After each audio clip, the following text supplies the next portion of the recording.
Gatekeeper, open the portals between the gods and mortals.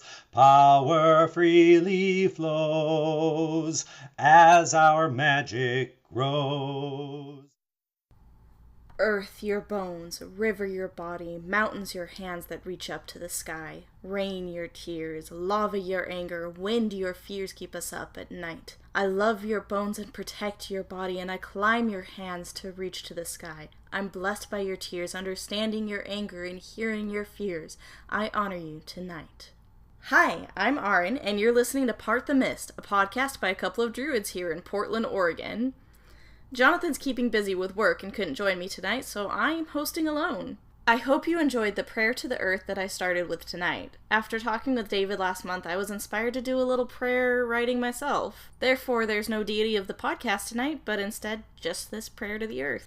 I've been keeping pretty busy myself lately. My grove, Columbia Grove, is currently working on our Beltane ritual, which we'll be hosting this coming weekend, in celebration of the nature spirits. There's going to be dressing up and dancing around the maypole, and it's going to be so much fun.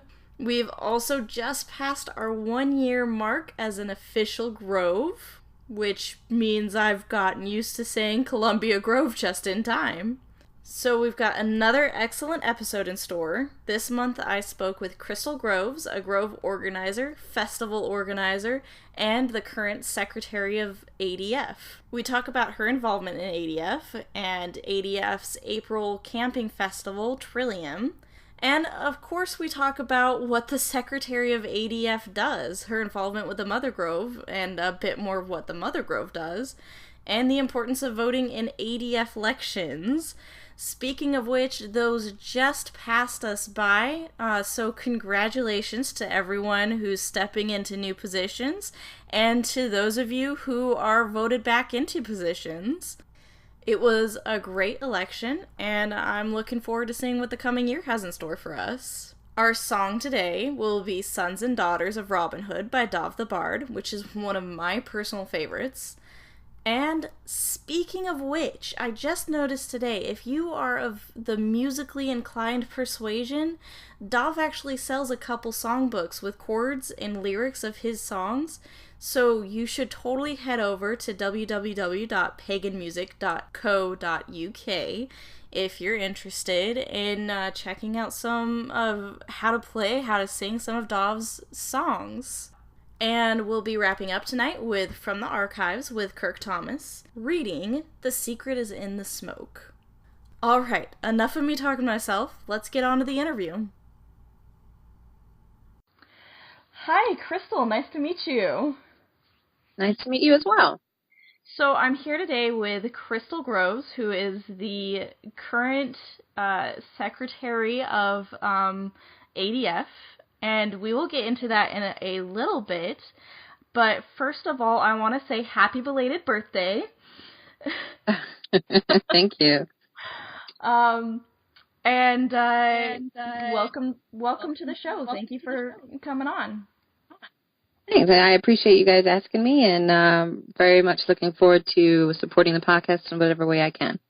Excellent. I'm excited to have you on the show. So, my first question is always, what brought you to paganism? Oh my goodness. It's kind of a loaded story, but not too loaded. I guess the short version is I was actually in high school, and we were doing a read on the Crucible in English class, and I had to do some research on witchcraft and the Salem witch trials and everything. This is about 16 years old.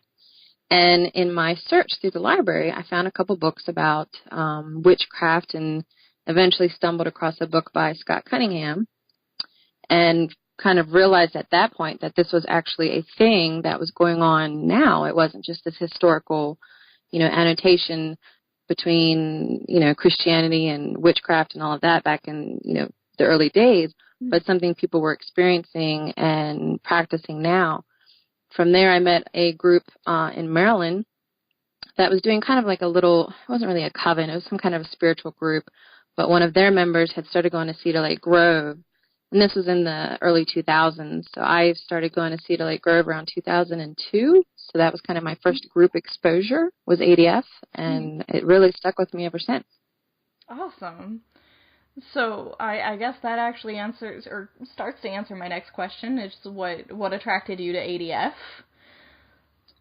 ADF, I think, as a whole, I didn't understand the dynamics of what ADF was from the very beginning.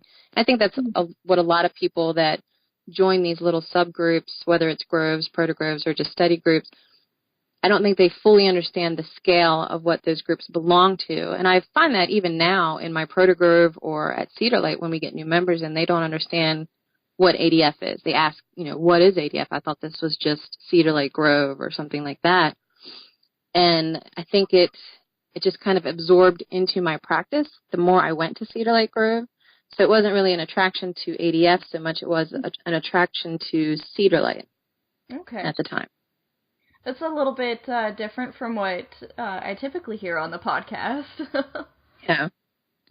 I mean, that's not to say that ADF isn't a great organization, and I definitely fell in love with it once I realized there was an international scope to what I was doing, but I focused mostly on that local regime to start with. Right. Well, and now that you mention it, I'm thinking about my own grove, and I'm sure we probably have a few of that number as well. Who've gone through the same experience where they don't really know what ADF is per se, but they like what we're doing. Exactly. So that's something that's really cool to something I got to file away for my own personal use. Yeah, I find it's useful to remember that there are people like that because. Occasionally when I hear people get frustrated with ADF International, I try to remind them, I'm like, stick to your grove. If you get really annoyed with ADF, and everybody does, I get annoyed with ADF on occasion, but take a step back and kind of stick locally to your grove because that's really where that initial magic happens. And if you're very cool with your local grove or your local group, then you'll be fine. You don't always have to be involved in ADF International. Right. Yeah, I mean, because, that's not relevant. So, your role within ADF, outside, I think your phone just vibrated or something. It did. Sorry. No worries. Your role within ADF outside of your grove is secretary on the Mother Grove. Tell us a little bit about tell us what you do with secretary and what your role is. Secretary is an interesting position. A lot of people think, and sometimes it really is, the role is to, keep the notes on meetings that happen, keep notes on what's being discussed on the Mother Grove on the e-list, because the Mother Grove really does mostly function online, as does ADF. And especially since we're all on different coasts, like Sean Harbaugh's on the West Coast, I'm on the East Coast, we've got people in Ohio.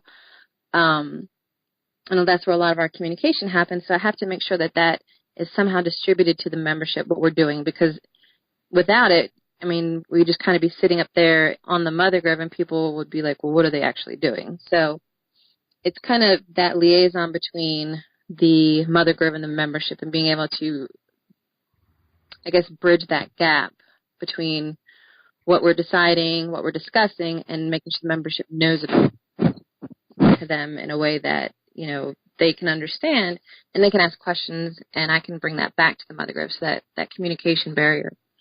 But beyond the whole secretary part, there's a lot of little things that I need to do, like making sure that votes are being processed timely. I have to make sure that agendas are being created and make sure that, as every Mother Grove member should be, they're taking unbiased views on these discussions and making sure that the membership voice is heard.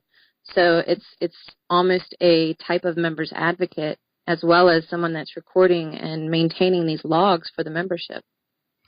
Right, right. I know I have noticed personally, especially in the last year since I've become more involved in the lists, um, that you really do you do push the uh,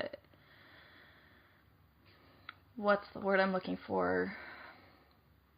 Below. Transparency between the Yeah. Mother Grove and the members. Yes. And that is important to me, because if I'm the one that's talking to the membership for the Mother Grove, and out of all of them I kind of am, I'm the one that talks to the membership the most, I have to be able to relay that information accurately. And I want the membership to be able to trust their Mother Grove and see their Mother Grove for what they are.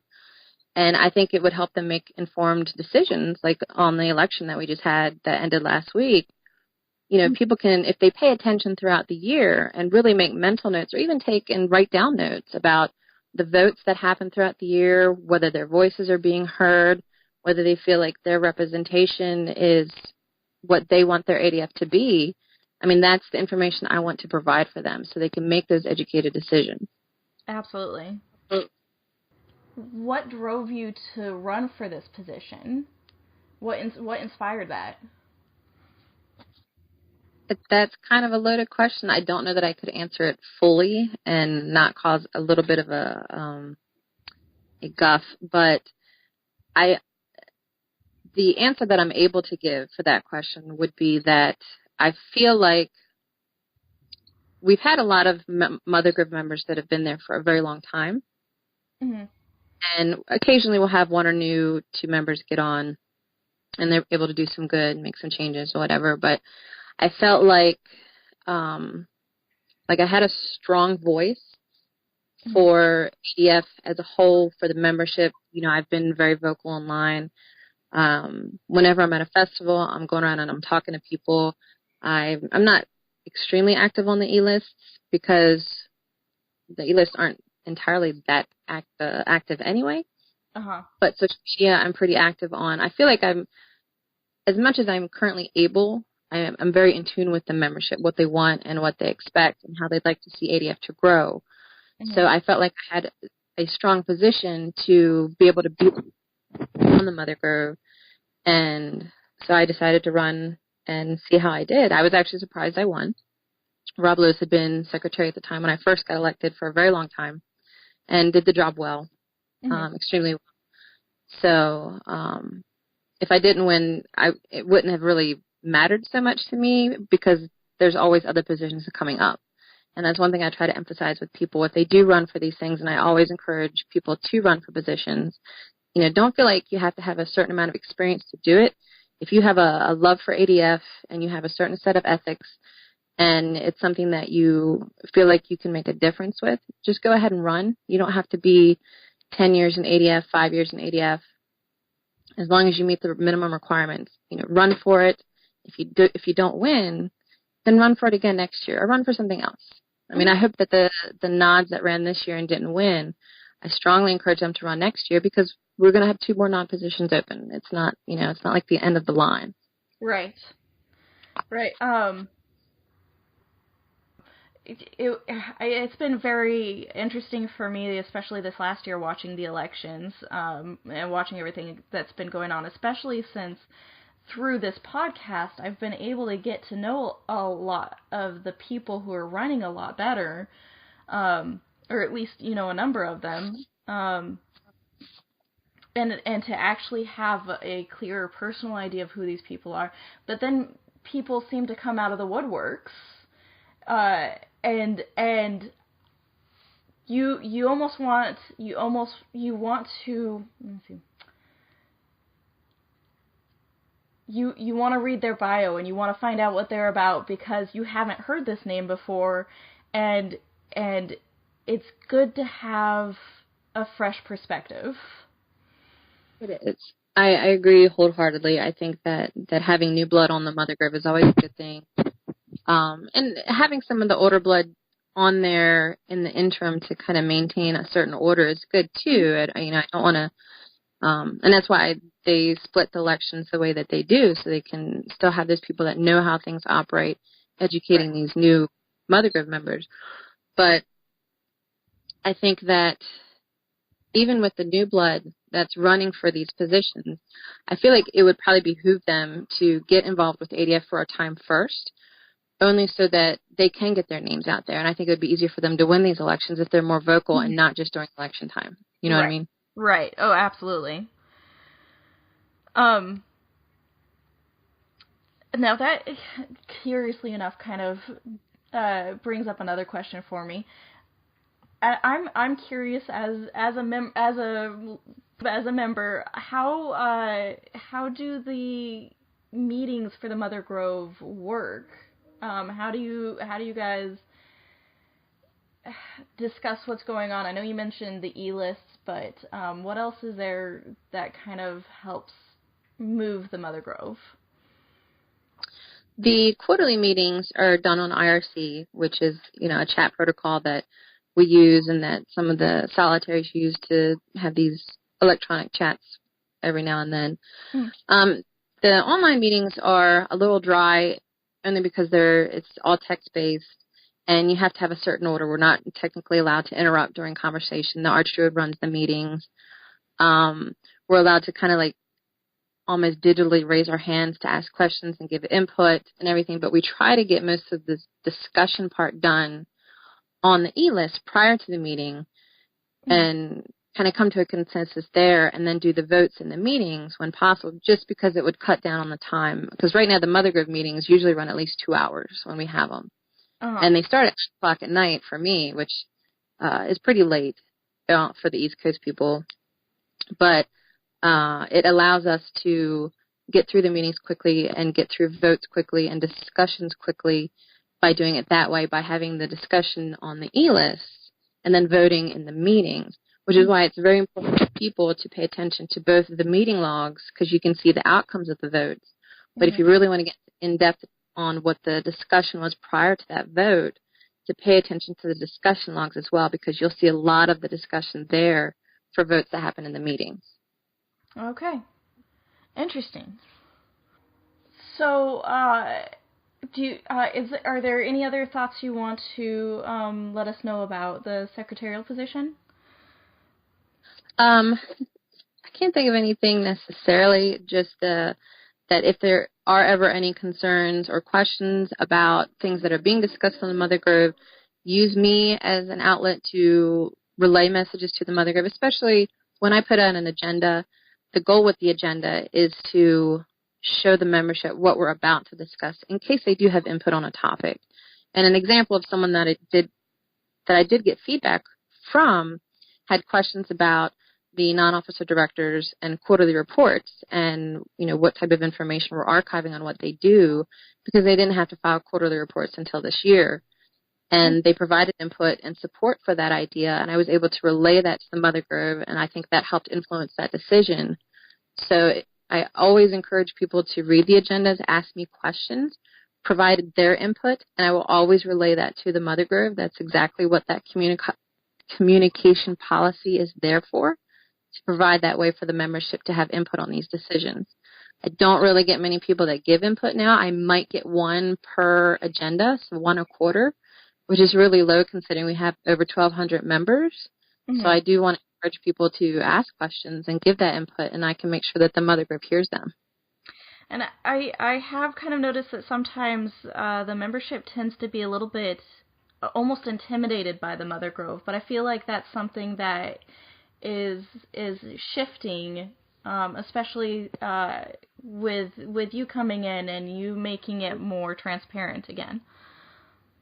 Yeah, I've noticed, even when I was a member, I was a member for several years. I've been a member since 2003.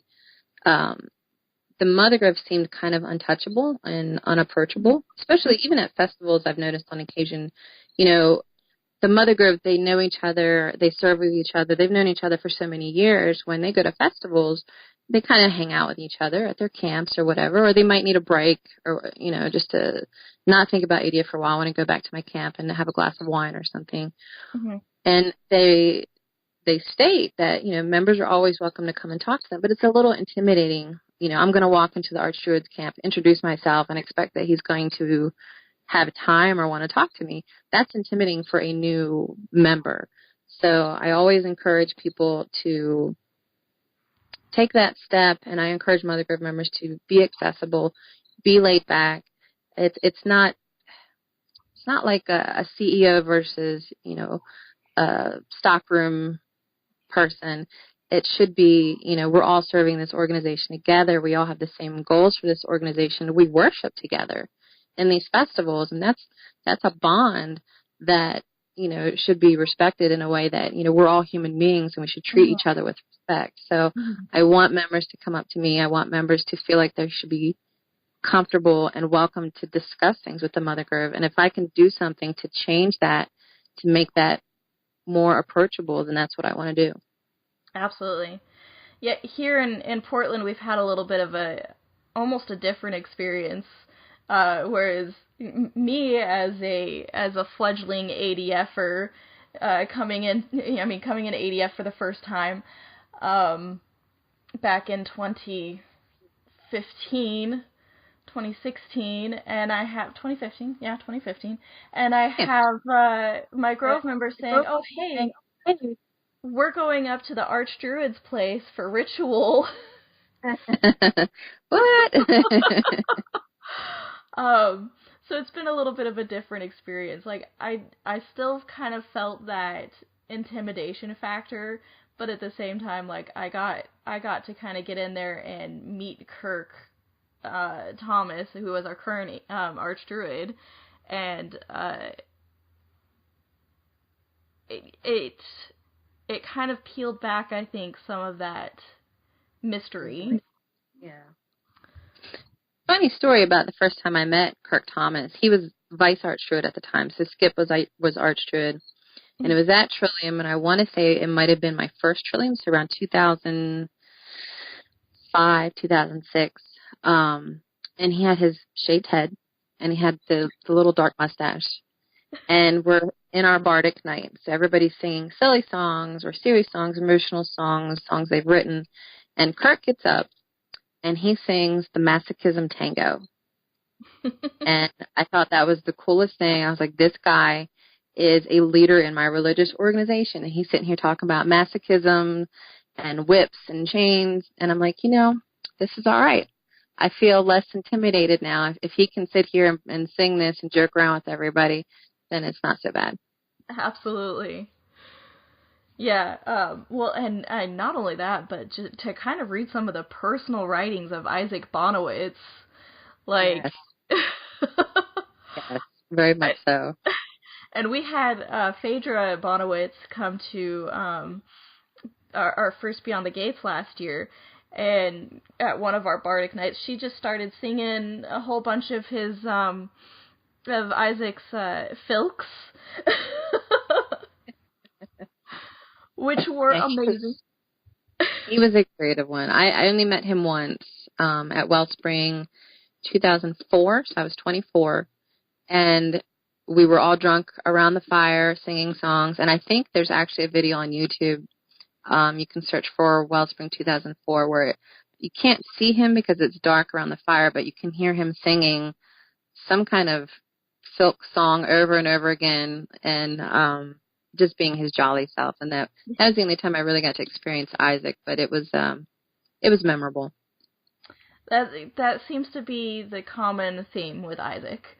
Yeah. Very much so. Well, speaking of Trillium,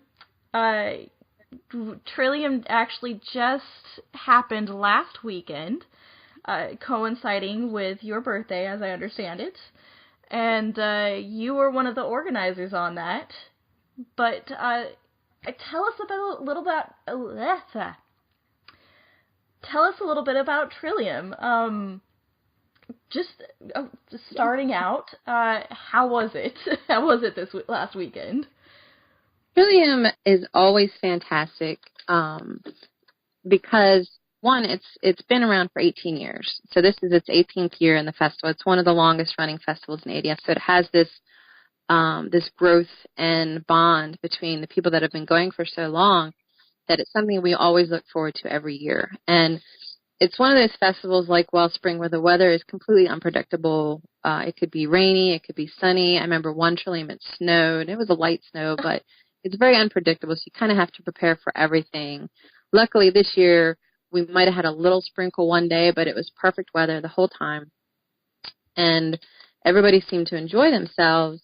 It's a smaller festival, I think, in ADF. We had 88 people in attendance. I think the most I've seen is 97, though I know that's not the highest record.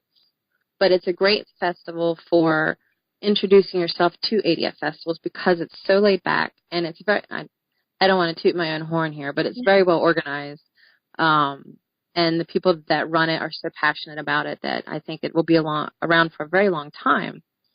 But it started many years ago by some of the people that started the Naturalist Guild and the Warriors Games to get together to start what would now be known as the Wellspring Warrior Games and start what is now known as the Naturalist Guild by providing that festivity of games and these nature walks, because it was always in like the hills of Maryland and Virginia, which are very gorgeous. It's like the Appalachian Mountains. So it was a great way for people to get together, and it just continues that tradition now. That sounds absolutely gorgeous. Yeah, it's a lot. It's quite a festival. Everybody should experience it at least once, I think. It's one of those. Wellspring and Trillium, I think, are the two that are on the top of my list for when I have the time and finances to get over to the East Coast. Yes. How did you get into organizing or helping with the organization? Well, I started attending it in 2005, and then I started organizing it, I want to say 2012. So I was attending for quite a few years, and I think I became an organizer in 2008, so only 3 years after I started attending. I think a lot of it was just I was providing music, I was in the drum circles, I was providing organization, and I had the technology background because I'm a web developer in my business, and they needed someone to do some web help. So that kind of was my shoe-in. I started taking over the website as just a person on the committee.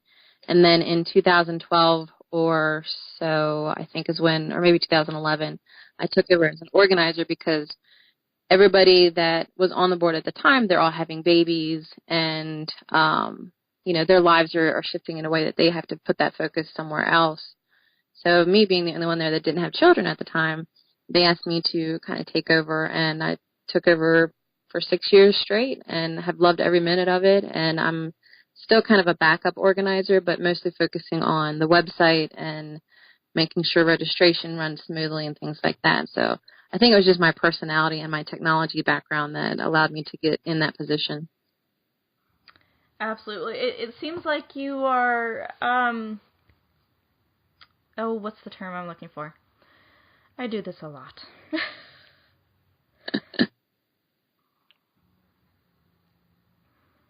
It definitely seems like you are the personality type of willing to help, ready to help, happy to help, going to jump in on this activity. Yes. Art Chipkowski has a very appropriate quote for that. He says, if you want something done, give it to a busy person because they'll make sure it gets done. And that's exactly what seems to happen. Oh boy, I don't know that I don't feel like that myself. If you want something done, don't give it to me. Please don't put that on the podcast, Jonathan.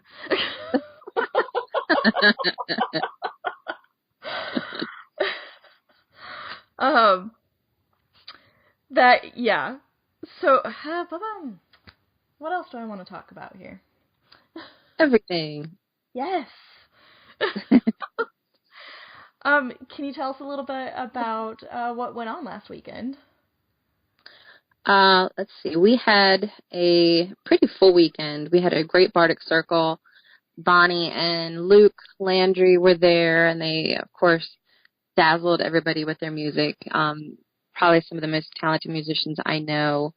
Art has a tradition where he sings a song called Dressed Up as Freya. If you haven't heard it and you ever meet Art in person, it's definitely something that you should ask him about. It's a tradition that he wrote for Trillium several years ago, and it's definitely not a Trillium without it. I think it's even been in Oak Leaves before. So the Bardic Circle was great. We always do an auction. We pay for a band to come and play a concert. We had a bluegrass band come this year, and they were fantastic. They played for 3 hours, even though we only asked them to pay for one or play for one.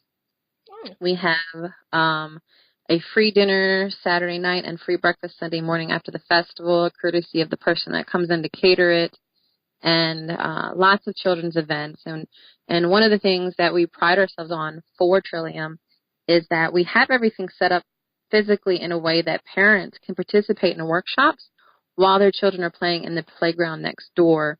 And that allows parents to kind of still keep an eye on their children, but actually participate and enjoy the festival themselves, because a lot of times you'll see parents just running after children at other festivals, and they have nowhere to go, and they have no way to have that time to themselves. So this is a location that allows them to do that. And the other thing that we pride ourselves on, speaking with Magical Druid the last 2 years, we probably have one of the best vendor setups at a festival, only because he makes probably 4 times the amount of money at Trillium than he does at other festivals. And the reason for that is we don't saturate the vendor market with too many vendors. We limit it at about 7, and then we keep them all in the same area that all the workshops are happening, all the meals are happening, so they're right there not in everybody's face, but they're right there available for people to shop. And then we don't have any vendor fees. We just ask them to donate an item to the auction to raise funds for next year's Trillium. So we have a lot of these different things that work together so that the vendors can make good money and provide a good service. And it seems to work well, because we always have too many people applying to be vendors. I think the word's getting out a little bit. I'm taking notes, by the way, for Beyond the Gate. Good. Yes, definitely some good advice there. And we also make sure that none of the vendors are selling the same thing. So we try to keep a variety. So there's no, there's not 3 T-shirt vendors and 3 herb vendors. It's all different to allow them to really focus on their particular niche. Right. Yeah, we talked to Michael a little bit about the Magical Druid and about Trillium, and he definitely made it sound very exciting too. Yeah, I think he liked it there. I think so. Yeah, I know, and he posted a video of a Bardic Circle from a previous year that is on my YouTube to watch list, because I again, need to take notes.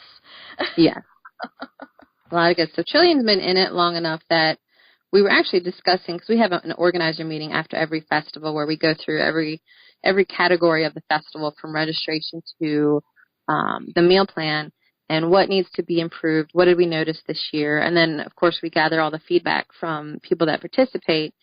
And one of the things we discussed this year was, I think ADF needs an updated festival organizers handbook, and I think that's something that Trillium is going to try to put together, their own kind of festival organizers handbook, along with how to run a mass ritual in a festival, whether you leave the gates open all weekend, whether you close the gates, and how to appropriately divide that into, a lot of people do 3 rituals per weekend between opening, the main rite, and the closing rite, how to best implement those features into a festival. So that may be something on the horizon here soon. Oh, exciting.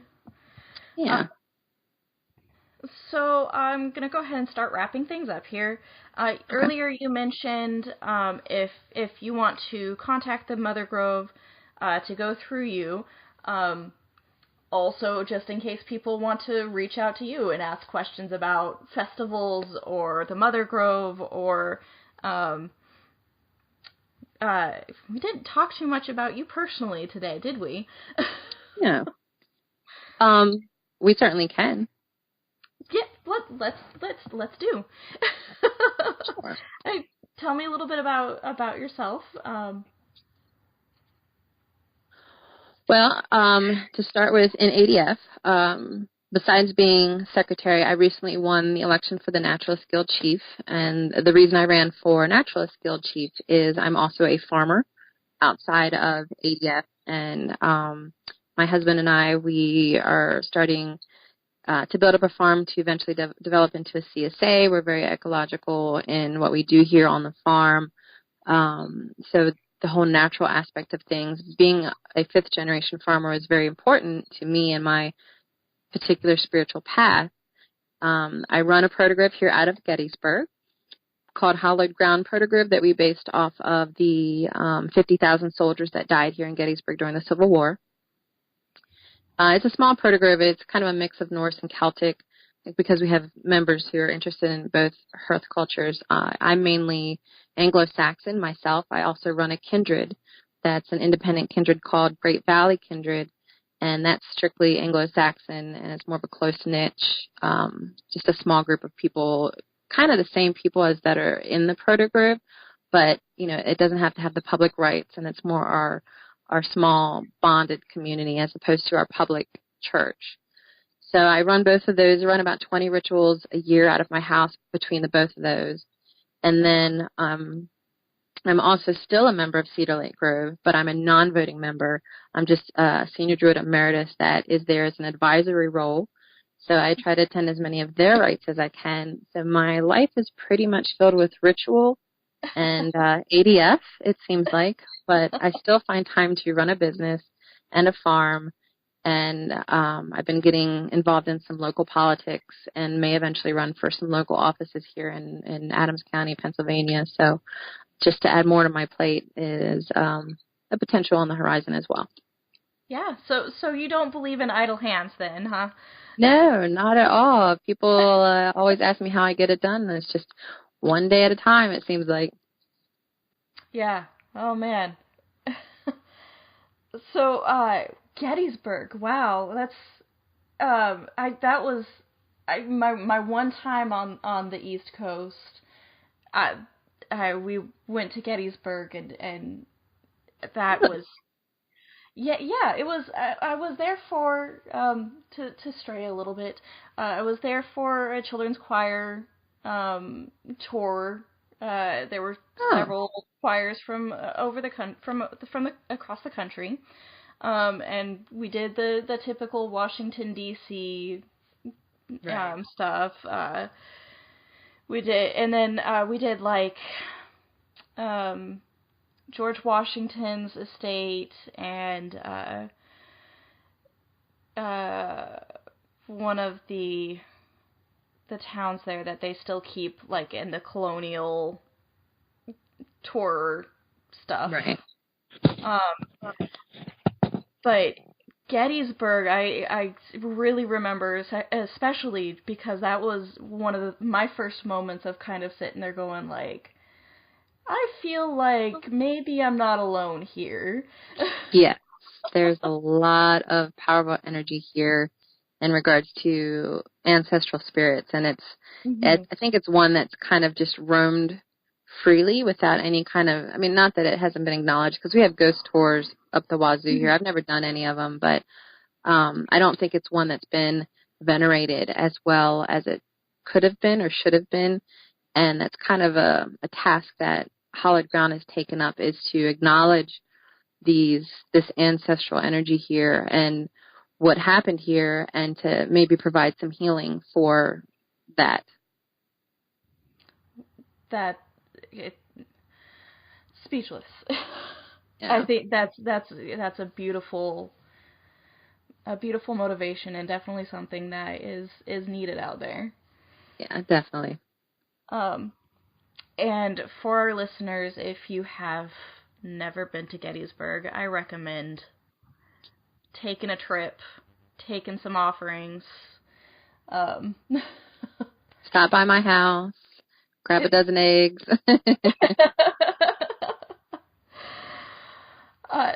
Well, wow, you definitely do keep busy. Yeah, I actually enjoy it a lot, though. I feel like I hope so. I don't I'm not one of those people that can really sit still too often, and my husband makes the comment that my brain works in a way that if you have a browser open with 100 tabs, that's what I wake up to every morning, and he never knows what tab I'm on at any given time. I like that metaphor. Well, thank you for taking the time out of your busy schedule to be on the podcast. Not a problem. Very much enjoyed it. And if somebody wants to reach out to you, how can they contact you?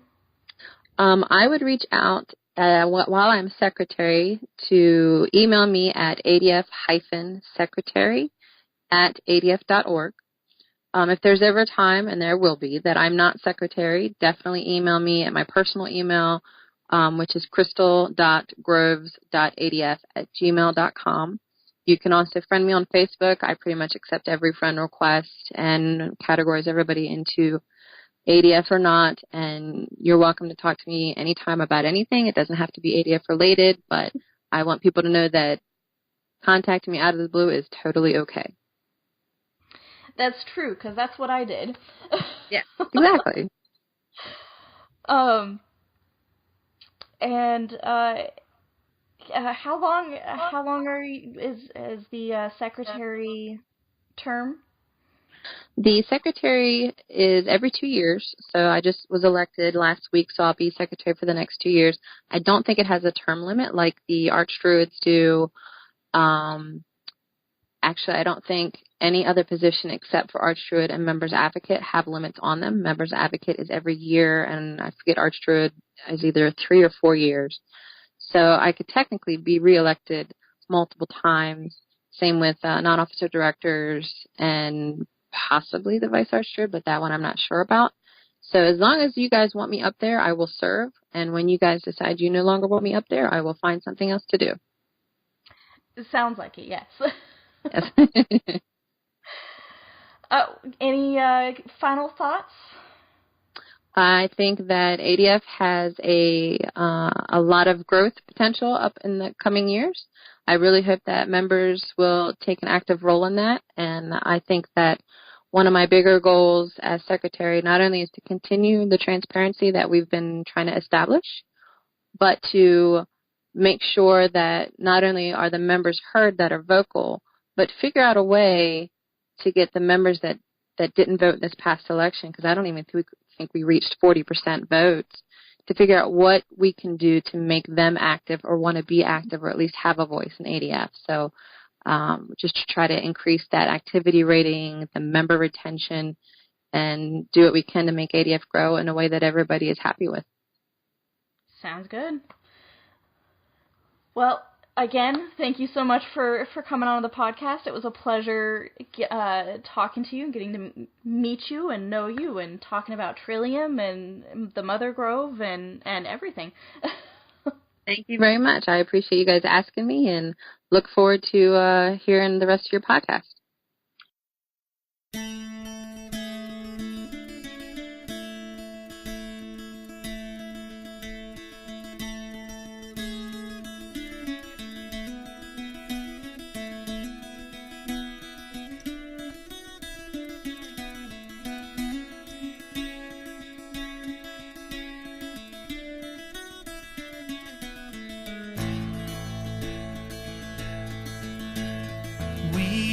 Watched you on our TV, right honourable gentlemen apparently, different voices with only one aim, to win my vote and to win the game.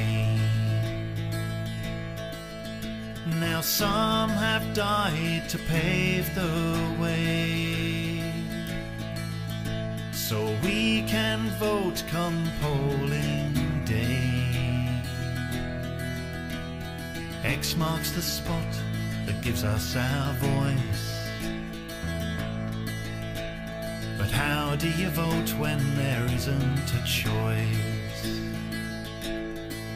If you thought that we would do nothing, you've misunderstood. For we are the sons and daughters of Robin Hood.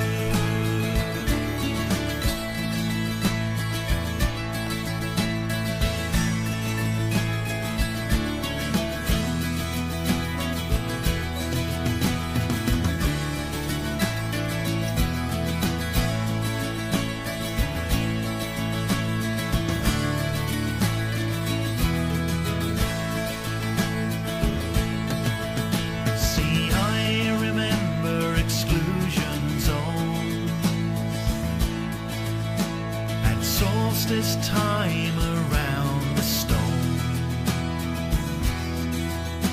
and the poll tax riots of Trafalgar Square. The rich, they got richer, the poor were stripped bare. Building new roads with no thought for the land, and the blood of the bean field is still on your now. Drilling off Shetland will do you just fine, and you wanted to sell off our forests like you closed down mine. If you thought that we would do nothing, you've misunderstood. For we are the sons and daughters of Robin Hood.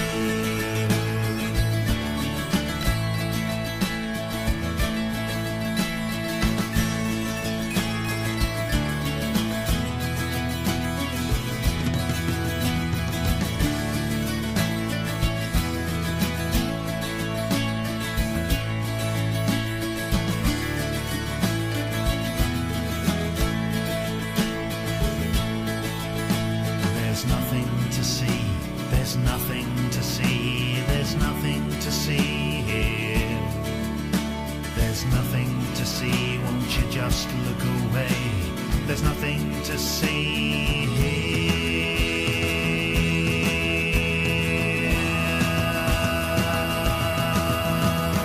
England's green and pleasant land is not there to put cash in your I see your symbols, the English oak tree. Is that your idea of irony? Now millions of eyes are turned upon you, and each one is watching what you will do, and all are ready to spoil the blood of an outlaw, it flows in our veins. If you thought that we would do nothing, you've misunderstood. For we are the sons and daughters of Robin Hood.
Hi there, I'm Amber, and you're listening to Part the Mist, a Druid podcast created and hosted by the members of Columbia ADF. Close your eyes. Before you stand the gates between the worlds.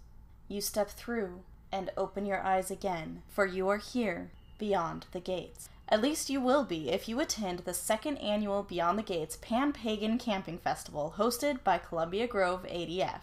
Visit beautiful Trout Lake Abbey in Washington this August 24th through 27th for 4 days of fun, companionship, ritual, workshops, and of course conversation. Join workshops led by John Beckett and Courtney Weber, among others, and returning presenters Phaedra Bonowitz and Kirk Thomas. Visit beyondgates.weebly.com to learn more and purchase tickets. I hope I'll be seeing you beyond the gates. Hello, this is Kirk Thomas in From the Archives, and today's article is from Oak Leaves, issue number 49, summer 2010, and the article is The Secret Is in the Smoke by Diane Emerald Bronowitz, now better known as Diane Egelhoff. After reading this article, I am certain that many of you will think to yourselves, well, duh. However, my experience during my Panathenaea rite on August 29, 2008 was so profound that I felt I had to share it, in case there were others who have not yet had this experience. And I would love to hear from those who have. Yes, I was celebrating the Panathenaea rather late. I had planned to celebrate it with my grove as we had scheduled an Athena rite for mid-August, but the rite was canceled. So I decided to hold my own rite in conjunction with my pagan anniversary at the end of August. I spent the days before the rite cleaning my bedroom and my home shrine located therein. Finally, I was ready. Since part of the Panathenaea consisted of a sacrifice and the later part included the procession to the Parthenon to present Athena with her new peplos, or dress, I tried to mirror this in my rite. First, I made a sacrifice outside in a Hellenic Reconstructionist style. Then I processed to my home shrine and did a full ADF rite, which included the presentation of the peplos. My peplos was actually a hand-crocheted altar cloth I set under my Athena statue. I started this tradition 3 years ago. I can't weave, but I can crochet, and making an altar cloth made sense to me. I burned the old peplos at the conclusion of the evening. So the whole thing went like this. Kindle the sacred fire. Wash in carnips, sacred waters, sprinkle beef and other offerings. Take up handful of barley. Say the Homeric hymn 11 to Athena, which also has a couple of added lines at the end. I begin to sing of Pallas Athena, the dread protectress of the city, who with Ares looks after matters of war, the plundering of cities, the battle cry, and the fray. It is she who protects the people wherever they may come or go. Hail, goddess, and give me good spirits and blessed favor as I keep the ancient ways in honoring you. Hail, Athena! Now, throw barley at the fire and beef. Cut first part of beef and offer it. Chant to Athena, words and tunes sung by me. Warlike Athena, goddess wise, keeping watch with your gray eyes, strong defender Polios, faith in you brings strength to us. Offer the rest of the beef when the energy raised from the chant reaches its height. Make other offerings, olives, bread, olive oil, wine. Pour a final libation of water onto the ground. Proceed to home shrine with peplos and other offerings for full ritual. Proceed in Hellenic ADF style as normal. Offer peplos during being of the occasion part, along with the Homeric hymn of 28 to Athena. Come back out and burn old peplos on the coals of the sacrificial fire. Contrary to my usual custom, I felt it important to actually offer meat in this rite. Since I didn't think I could convince my husband to do the rite with me and eat the sacred feast after I made the offering, I simply made us pot roast for dinner. It was a microwavable pot roast from Costco, tasty but without any bones to burn. I cut the first portion for Athena, carefully slicing pieces with the most fat I could see. I set this aside for the ritual later that night. I had taken my fire pit to my sister's house for a picnic a few weeks before, and I hadn't gotten it back yet, so I decided to drag out my charcoal grill that I hadn't used all year and use that to burn the offerings instead. One of the beautiful things about this happy accident was that the fire stood up high like it would have on an ancient Greek fire altar. The charcoal had spent the winter in my damp garage, so I doused it with heavy dose of lighter fluid and then lit it with a grill lighter I lit from a candle lit from my gas stove. Once the fire was going, I bathed, dressed, and then processed to the back porch. This actually consisted of me making a few trips through the kitchen door with the bowl of kirnips, the basket of offerings, and other needful things. When I opened the grill, I found not the pleasantly glowing coals I expected, but nothing but cold charcoal. So I loaded it up with more lighter fluid and got it going again with the hearth flame. I first offered a handful of dried rosemary to honor Hestia and sanctify the fire. I then proceeded through the steps outlined above. I had written the chant only earlier that day and stumbled over the words a good bit at first, but as I got it going, I began to build the energy. One of the things I have always imagined about an ancient Greek sacrifice is the release of tension that must have accompanied the actual moment of the slaughter, the spectacle of the blood gushing over the altar, punctuated by the women's shrill cries. I realized that this build and climax needed to be accomplished in some other way. Hence I turned to music. As the energy raised by the chant reached its peak, I placed the meat on the coals. The smell of the burning meat and the sizzling of the fat on the coals took me to a primal place in my psyche and connected me more profoundly to my spiritual ancestors than I had ever felt before.